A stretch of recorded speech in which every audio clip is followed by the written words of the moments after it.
Chittagong city corporation প্রথমবারের মতো American প্রযুক্তির লার্ভিসাইড বিটিআই ব্যবহার করে মশা দমন কার্যক্রম শুরু করেছে।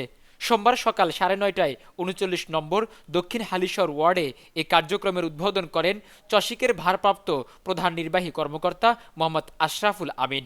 উপস্থিত ছিলেন প্রধান পরিচ্ছন্ন কর্মকর্তা ক্যাপ্টেন ইখতিয়ার উদ্দিন আহমেদ চৌধুরী, মশক নিয়ন্ত্রণ কর্মকর্তা সরফুল ইসলাম মাহি ও কীট তথ্যবিদ রাশেদ চৌধুরী।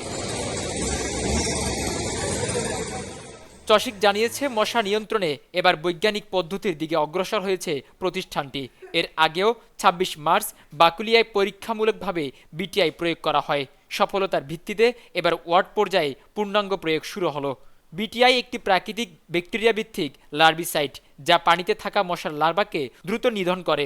মানুষের শরীর, প্রাণী, মাছ ও পরিবেশের জন্য এটি একেবারেই নিরাপদ। ডেঙ্গু, জিকা ও চিকুনগুনিয়া নিয়ন্ত্রণে বিশ্বব্যাপী এটি একটি স্বীকৃত সমাধান। নুরনবী শাওন, দৈনিক পূর্বকোণ, চট্টগ্রাম।